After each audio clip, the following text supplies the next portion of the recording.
جو ہماری ایک اکنامک اسٹریٹجی ہے اس کو بھی کلب کیا ہے. دوسرا جو قومی سلامتی کی پالیسی ہے اس کا سب سے اہم نقطہ یہ ہے کہ یہ ہم سمجھتے ہیں کہ جب تک عام آدمی جو ہے وہ منسلک نہیں ہوگا، یہ پالیسی عام آدمی سینٹرک نہیں ہوگی، عام آدمی کو تحفظ حاصل نہیں ہوگا، عام آدمی کو جو ہے وہ نہیں ایک اس کی جو معاشی حالت ہے، اس کی جو سماجی حالت ہے، اس کی جو قانونی حالت ہے، جب تک وہ اس سے مطمئن نہیں ہوگا، ملک کی سیکیورٹی جو ہے اس کو خطرہ لاحق رہے گا. لہٰذا یہ اکنامک سینٹرک ہے اور یہ ایک عام آدمی کے اوپر جو ہے اس کا فوکس ہے، اور یہی ہم چاہتے ہیں کہ اس کو اسی طریقے سے ہم آگے بھی بڑھانا چاہتے ہیں. یہ 2014 میں یہ ایکسرسائز جو ہے وہ شروع کی گئی تھی، اور اب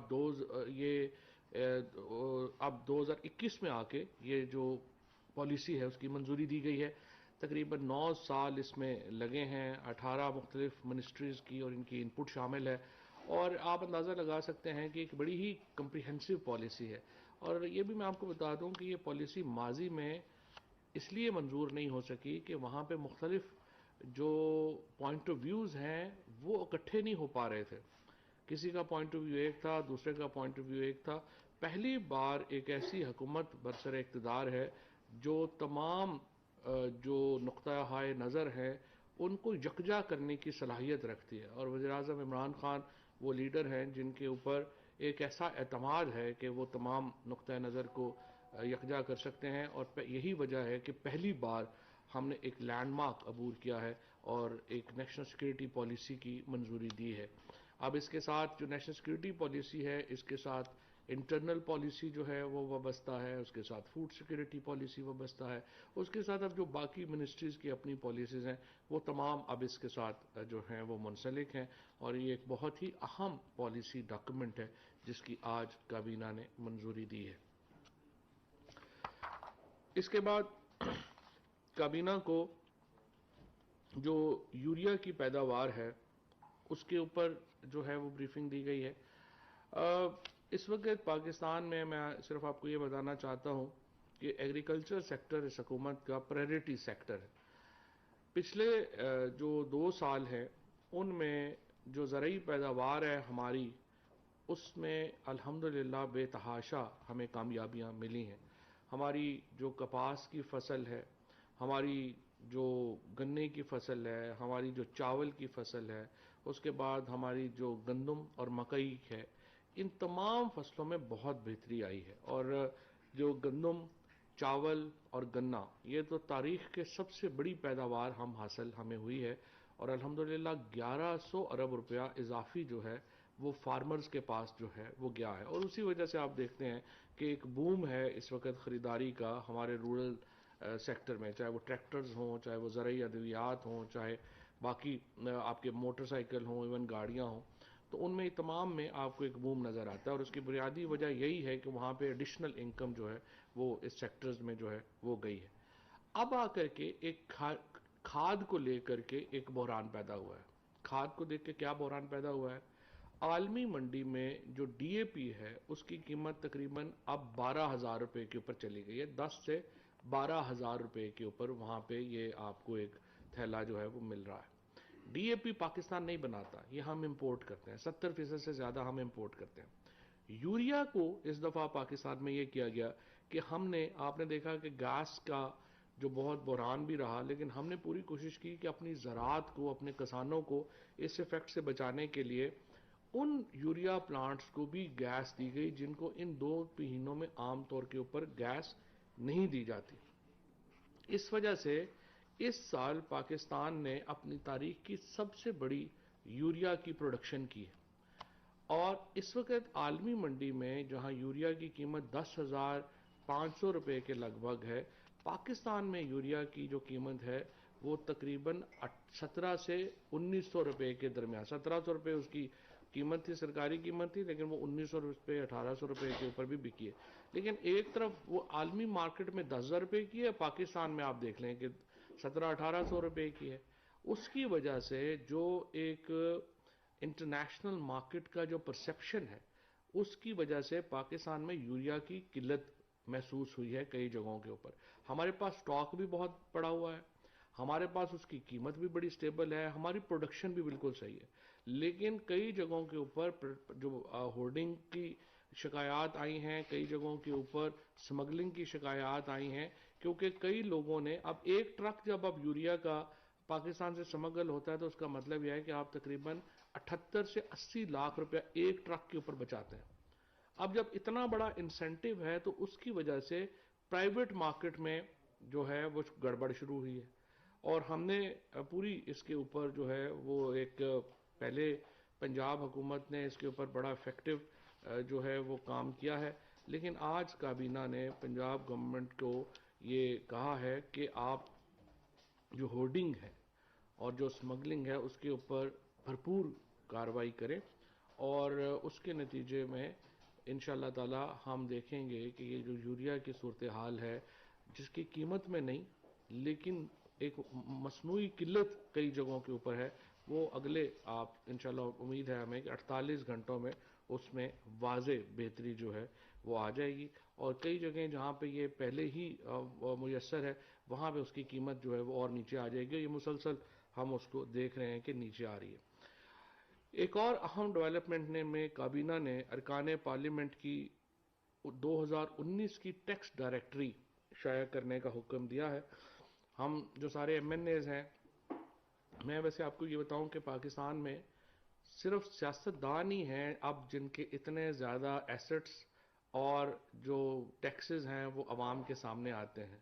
باقی کسی شعبے کے اوپر اتنی اس طریقے سے اکاؤنٹیبلٹی نہیں ہے جتنی پولیٹیشنز کے اوپر ہے اب, اور اس کی وجہ یہ ہے کہ عمران خان نے ایک ایسی جو کہہ لیجئے کہ اس کا بنیاد رکھی ہے, ایک ایسی حکومت کی بنیاد رکھی ہے جس کا بنیادی مقصد یہ ہے کہ ایک شفافیت ہو اس میں, اور اس کی وجہ سے یہ ایک پورا جو منظرنامہ ہے وہ تبدیل ہوا ہے, اور اب سیاستدانوں کی جو انکم ہے, سیاستدانوں کے جو اثاثے ہیں, ان کے خاندان کے جو ایسٹس ہیں وہ سب ہمارے سامنے ہیں. اور اب یہ جو نیا ڈائریکٹری کا جو سلسلہ ہے اس کے نتیجے میں جو ٹیکس پیمنٹس ہیں وہ بھی آپ کے سامنے جو ہیں وہ آ جائیں گی. وزارت خزانہ کی سفارش پر house building finance company limited کے بورڈ آف ڈائریکٹرز تعینات کرنے کی منظوری دی گئی ہے. شہزاد نقوی, فائزہ کپاڈیا, یاسمین لاری, عدنان علی اور عمران احد صاحب جو ہیں وہ ہاؤس بلڈنگ فائنانس کے بورڈ آف ڈائریکٹرز میں شامل ہوں گے. کابینہ نے سیکیورٹیز ایکسچینج بورڈ کے موجودہ چیئرمین مسعود نقوی کا استعفیٰ منظور کیا ہے, اور محمود مانڈوی والا صاحب جو ہیں ان کو ممبر بورڈ اور چیئرمین تعینات کرنے کی منظوری دی ہے. وزارت خزانہ ہی کی سفارش کے اوپر monetary and fiscal policies coordination board کے اوپر اعجاز نبی جو ایک اکانومسٹ ہیں ان کو جو ہے وہ ایک ایمیننٹ اکانومسٹ کی حیثیت سے ان کے نام کو منظور کیا گیا ہے. تمام تعلیمی بورڈز کے زیر نگرانی امتحانات کے معیار کو یکساں بنانے, تعلیمی دستاویزات کی تصدیق اور بورڈز کے مابین رابطے اور تعاون کو بڑھانے کے لیے کابینہ نے inter board coordination commission act 2021 کے مسودے کی اصولی منظوری دی ہے. کابینہ نے ساجد مجید چودھری کی تلاش اور ممنوعہ تنظیم کے ساتھ مبینہ تعلق کے بارے میں شواہد کی تحقیقات کرنے کے لیے خود مختار انڈیپینڈنٹ کمیشن تشکیل دیا ہے, جس کی سربراہی جسٹس ریٹائرڈ عبدالشکور پراچا صاحب کریں گے, اور ہمایوں مسعود سندھو اور اعتزاز احمد گرایا یہ ایف آئی اے اور نیکٹا کے آفیسرز ہیں جو اس کمیٹی میں شامل ہوں گے. پیمرا میں محمد عاصم صاحب کو بطور ایگزیکٹو ممبر تعینات کیا گیا ہے. اسی طریقے سے ناظم جوکھیوں کے قتل کی تحقیقات کرنے کے لیے مشترکہ تحقیقاتی ٹیم قائم کرنے کی منظوری دی گئی ہے. ناظم جوکھیوں کو میمن گوٹ کراچی میں قتل کیا گیا تھا, اور اس ٹیم میں پولیس, انٹیلیجنس ایجنسیز, سول اور عسکری فورسز کے نمائندے شامل ہوں گے. آپ کو علم ہے کہ وہ ناظم جوکھیوں کے